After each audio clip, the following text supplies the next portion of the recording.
కేసీఆర్ త్వరలో గులాబీ బాస్కు సిట్ నోటీసులు ఇచ్చే ఛాన్స్. పార్టీని ఉక్కిరి బిక్కిరి చేస్తున్న వరుస పరిణామాలు. ఇగో సిట్ విచారణను ఎలా ఎదుర్కొందాం. ఫామ్ హౌస్లో కేసీఆర్, కేటీఆర్, హరీష్ రావు కీలక భేటీ. మున్సిపల్ ఎన్నికలపైన కీలక నేతల చర్చ. ఇక నెక్స్ట్ కేసీఆర్కే నోటీసులు అన్నటువంటి ఒక వార్త కనబడతా ఉన్నది. ఇక ఇప్పటి వరకు ఈ యొక్క మొదటి నుంచి కూడా ఈ యొక్క ట్యాపింగ్ కేసులో పెద్ద ఆయన ఎవరు? కేటీఆరా, హరీష్ రావా, లేకపోతే కేసీఆర్ అయినా? వీళ్ళ పెద్ద ఆయన అంటే అందరూ కూడా కేసీఆర్ అన్నటువంటి భావన అందరికి కలుగుతూ ఉన్నది. ఇప్పటి వరకు అయితే బీఆర్ఎస్ పార్టీలో ఉన్నటువంటి ముగ్గురు నేతల్లో ఇద్దరు కీలకమైనటువంటి నేతలు ఇప్పుడు ఈ యొక్క ఫోన్ ట్యాపింగ్ విచారణ ఎదుర్కొన్నారు. అంటే ఇలా ఎదుర్కోబోతా ఉన్నాడు కేటీఆర్, మొన్ననేమో హరీష్ రావుకి. ఇంకా ఇప్పుడు నెక్స్ట్ కేసీఆర్కి నోటీసులు ఇచ్చేటువంటి అవకాశం కనబడతా ఉన్నది. ఒకసారి చూద్దాం. నెక్స్ట్ కేసీఆర్ త్వరలో గులాబీ బాస్కు సిట్ నోటీసులు ఇచ్చే ఛాన్స్. ఫోన్ ట్యాపింగ్ కేసులో సిట్ దూకుడు, పార్టీని ఉక్కిరి బిక్కిరి చేస్తున్న వరుస పరిణామాలు. తాజాగా వర్కింగ్ ప్రెసిడెంట్ కేటీఆర్కు నోటీసులు. వరుస పరిణామాలతో క్యాడర్లో ఆందోళన. కంటి మీద కునుకు లేకుండా చేస్తున్న కవిత ఎపిసోడ్. ఫోన్ ట్యాపింగ్ కేసులో సిట్ దూకుడుగా ముందుకెళ్తున్నది. ఇందులో భాగంగా ఇప్పటికే మాజీ మంత్రి హరీష్ రావును విచారించిన సిట్ తాజాగా మాజీ మంత్రి బీఆర్ఎస్ వర్కింగ్ ప్రెసిడెంట్ కేటీఆర్కు సైతం నోటీసులు అందించింది. నేడు ఉదయం 11 గంటలకు విచారణకు హాజరు కావాలని సూచించింది. దీంతో రాష్ట్ర రాజకీయాలు ఒక్కసారిగా సంచలనానికి దారితీశాయి. ఫోన్ ట్యాపింగ్ కేసు తెలంగాణ రాజకీయాలను మరోసారి కుదిపేస్తున్నది. ఈ కేసులో ప్రత్యేక దర్యాప్తు సంస్థ సిట్ దూకుడు పెంచడంతో బీఆర్ఎస్ పార్టీ తీవ్ర ఒత్తిడిని ఎదుర్కొంటున్నది. ఇప్పటికే పలువురు అధికారులను విచారించిన సిట్ రాజకీయ నేతల వైపు అడుగులు వేస్తుండటంతో కీలక పరిణామాలు చోటు చేసుకునే అవకాశం ఉందన్న చర్చ ఊపందుకుంది. ఈ నేపథ్యంలో మాజీ మంత్రులను విచారిస్తున్న సిట్ త్వరలో మాజీ సీఎం కేసీఆర్కు కూడా నోటీసులు జారీ చేసే అవకాశం ఉందన్న ప్రచారం రాజకీయ వర్గాల్లో జోరుగా సాగుతుంది. మాజీ సీఎంపై సిట్ ఫోకస్. రాష్ట్ర రాజకీయాలను కుదిపేస్తున్న ఫోన్ ట్యాపింగ్ కేసు రోజు రోజుకు కీలక మలుపులు తిరుగుతున్నది.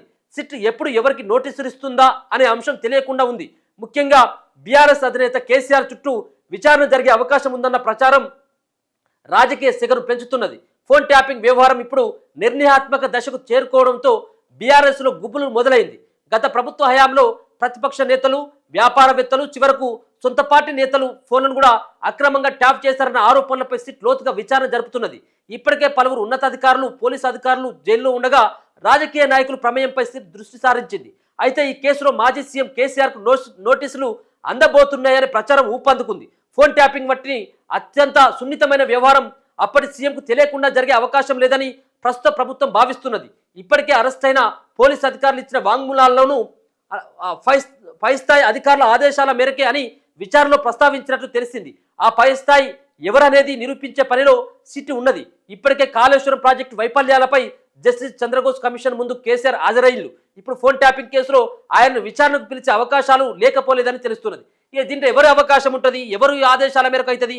అప్పుడు గత ప్రభుత్వ హయాంలో మొత్తం అంతా కూడా కేసీఆర్ కుటుంబం యొక్క పెత్తనం ఎక్కువైపోయింది. మంత్రులు కూడా వాళ్ళ శాఖకు సంబంధించినటువంటి నిర్ణయాలని తీసుకోవడంలో కేసీఆర్ ఏలుబెడతలు. కేసీఆర్ కుటుంబంలో ఉన్నటువంటి వ్యక్తి ఎంటర్ అయితే మాత్రమే పనులు జరిగేటి. కేవలం తాత్కాలికమైనటువంటి మంత్రులే వాళ్ళొక బొమ్మ మంత్రులు. వాళ్ళంతా కూడా కేసీఆర్, కేటీఆర్, హరీష్ రావు, సంతోష్ రావు, కవిత వీళ్ళు చెప్తేనే మళ్ళీ పనులు అయిపోయేది. శాఖలు మాత్రమే వాళ్ళకు కేటాయించబడ్డాయి. కానీ అధికారాలు మొత్తం అంతా కూడా కేసీఆర్ గుప్పిట్లో పెట్టుకున్నాడు. కల్వకుంట్ల కుటుంబం గుప్పిట్లో పెట్టుకున్నారు.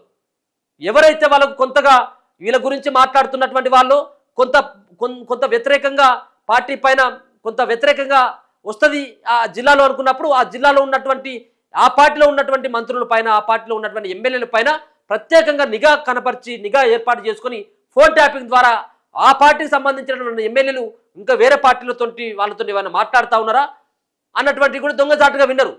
ఇదంతా కూడా వినేటువంటి వెసులుబాటు కానీ చేపించేటువంటి అధికారం కానీ ఎవరికి ఉన్నదా అప్పుడు అంటే కేసీఆర్కే ఉన్నది. కేసీఆర్కే 100% ఉన్నది. అలా హరీష్ రావు లేడా, కేటీఆర్కి లేడా? వాళ్ళు కూడా ఉన్నారు. కొంతమంది మంత్రులు కూడా జిల్లాలో ఉన్నటువంటి ఎర్రబెల్లి దయాకర్రావు పైన కూడా ఆరోపణలు వచ్చినాయి.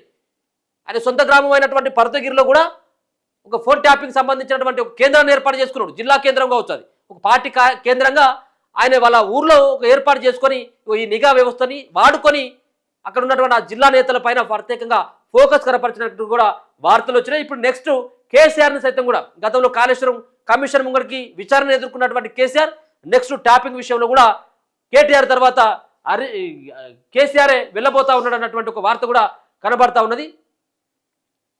ఫోన్ ట్యాపింగ్ కేసులో భాగంగా కేటీఆర్కు సిట్ నోటీసులు అందడం బీఆర్ఎస్ పార్టీలో కలకలం రేపింది. అగ్రనేతల స్థాయిలో విచారణలు మొదలవుతున్నాయన్న సంకేతాలతో పార్టీ శ్రేణుల్లో ఆందోళన స్పష్టంగా కనిపిస్తున్నది. ఇప్పటి వరకు అధికార యంత్రాంగానికి పరిమితమైన వ్యవహారం రాజకీయ నేతల దాకా చేరడంతో పార్టీలో అంతర్గతంగా టెన్షన్ వాతావరణం నెలకొన్నది. మరోవైపు ఒకదాని తర్వాత ఒకటి చోటు చేసుకున్నది పరిణామాలు బీఆర్ఎస్ను ఉక్కిరిబిక్కిరి చేస్తున్నాయి. ఎప్పుడు ఎవరికి నోటీసులు వస్తాయో, విచారణ ఏ దిశగా కొనసాగుతుందన్న అనిశ్చితి పార్టీ నేతలు క్యాడర్లో కంగారును పెంచుతున్నది. ముఖ్యంగా ఫోన్ ట్యాపింగ్ వంటి సున్నితమైన అంశం కావడంతో ఈ కేసు రాజకీయంగా మరింత ప్రభావం చూపుతుందన్న అంచనాలు వ్యక్తమవుతా ఉన్నాయి. ఇన్ని రోజులేమో అధికారులపైన, పోలీసు అధికారులపైన, అంతేకాకుండా ఆ రోజు ఎస్ఐపిలో పనిచేస్తున్నటువంటి అధికారులపైన మాత్రమే నోటీసులు జారీ చేసి వాళ్ళను జైలుకు పంపిలు, వాళ్ళపైన కేసులు నమోదైనాయి. ఇప్పుడు ప్రజాప్రతినిధులు అంటే ఎమ్మెల్యేలు, అంటే దీని వెనుక ఉన్నటువంటి ప్రజాప్రతినిధులు ఎవరన్నటువంటి అనుమానాలు ఉన్నటువంటి వ్యక్తులపైన కూడా విచారణ చేపట్టబోతా ఉన్నది. కవిత టెన్షన్ కంటిన్యూ. అదే సమయంలో కవిత ఎపిసోడ్ బీఆర్ఎస్ పార్టీకి మరో తలనొప్పిగా మారింది. గతంలో కవిత తన తండ్రి కేసీఆర్కు రాసిన లేఖ లీక్ అయినప్పటి నుంచి ఆమె పార్టీ మీద ఆగ్రహంతో ఉన్నారు. అప్పటి నుంచి ఆ లేఖ లీక్ చేసింది ఎవరో తెలపాలంటూ డిమాండ్ చేస్తున్నారు. ఆ తర్వాత పరిణామాల క్రమంలో మాజీ మంత్రులు హరీష్ రావు, కేటీఆర్తో పాటు మాజీ ఎంపీ సంతోష్ రావు, అలాగే మరికొందరు బీఆర్ఎస్ నేతలను టార్గెట్గా చేస్తూ ఆమె సంచలన ఆరోపణలు చేశారు. ముఖ్యంగా గత ప్రభుత్వంలో జరిగిన అక్రమాలన్నిటికీ హరీష్ రావు ప్రధాన కారకులు అంటూ బాహాటంగానే ఆరోపించారు. దాంతో ఆమెను పార్టీ నుంచి సస్పెండ్ చేస్తూ కేసీఆర్ కీలక నిర్ణయం తీసుకున్నారు. పార్టీ నుంచి సస్పెండ్ అయినప్పటి నుంచి కవిత మరిన్ని హాట్ కామెంట్ చేస్తున్నారు. ఏకంగా బీఆర్ఎస్ 10 ఏళ్ల పాలనపై ఆమె విమర్శలు చేస్తున్నారు. దాంతో ఆమె వైఖరి బీఆర్ఎస్ పార్టీకి పెద్ద తలనొప్పిగా తయారైందని పార్టీలో చర్చ వినిపిస్తున్నది. కవిత వ్యాఖ్యలపై ఇప్పటి వరకు అధినేత కేసీఆర్ గానీ, కేటీఆర్ గానీ, హరీష్ రావు గానీ ఎవరు సమాధానం చెప్పలేకపోవడం పార్టీలో చర్చకు దారితీసింది. ఆమె అంతా పెద్ద ఎత్తున ఆరోపణలు చేస్తున్నా వీరు ఎందుకు నోరు మెదపడం లేదన్న వాదనలు వినిపిస్తున్నాయి. ఎందుకు నోరు మెదుపుతారు?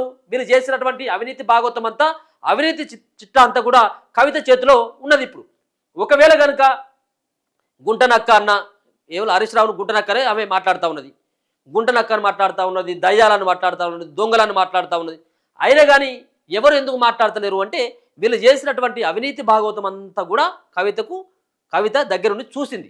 ఎందుకంటే ఆమె ఆ పార్టీలోనే ఉన్నది, ఆ పార్టీలోనే ఎంపీగా, ఎమ్మెల్సీగా కొనసాగింది. కాబట్టి ఆమె ఎన్ని అన్నా కానీ గప్చుప్పునే ఉంటా ఉన్నారు. ఒకవేళ కనుక వీళ్ళు తిరిగి రివర్స్ అన్నారు అనుకో, ఇక కేసీఆర్ యొక్క వ్యవహారం మొత్తం అంతా కూడా బండారం అంతా బయటపడుతుంది. హరీష్ రావు ఆస్తుల విషయం, హరీష్ రావు చేసినటువంటి కమిషన్ల విషయం, కేటీఆర్కు ఎక్కడెక్కడ ఆస్తులు ఉన్నాయి, కేసీఆర్ ఏం చేసిండు అన్నటువంటి అంశాలన్నీ కూడా ఆమె ఒక్కొక్కటిగా బయట పెడుతుంది. కాబట్టి వీళ్ళందరూ కూడా సగ్దుగా ఉన్నారు. సో ఒక అంశమేమో కవిత అంశం ఇప్పుడు కలవర పెడతా ఉంటే బీఆర్ఎస్ పార్టీని, ఇక రెండో అంశంకి వచ్చిన తర్వాత కేసీఆర్ని రేపేమైనా నోటీసులు ఇవ్వబోతా ఉన్నారు. ఇదంతా కూడా దావోసు పర్యటనకి రేవంత్ రెడ్డి వెళ్ళిన తర్వాత హరీష్ రావుకి, దాని తర్వాత 2 రోజుల గ్యాప్లోనే కేటీఆర్కి, ఇక మళ్ళీ ఇక్కడికి తెలంగాణ రాష్ట్రానికి ఆయన 2వ తారీఖు 1వ తారీఖు రాబోతా ఉన్నాడు. ఎవరు? ముఖ్యమంత్రి రేవంత్ రెడ్డి.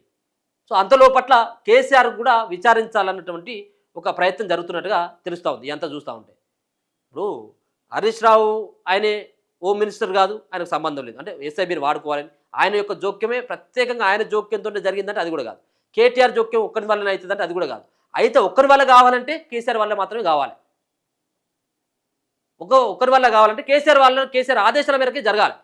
కాబట్టి కేసీఆర్ను విచారించకుండా కేవలం హరీష్ రావుని, కేటీఆర్ను విచారించి వదిలేసేటువంటి అవకాశం ఉంటుందా? అది నెవర్. ఖచ్చితంగా కేసీఆర్ కూడా నోటీసులు రేపు మాపు అందుతాయి. ఇది 100% గ్యారంటీ. ఆయనను కూడా విచారించాలన్నటువంటి ప్రయత్నం జరుగుతున్నట్టుగా స్పష్టంగా అర్థమవుతా ఉంది.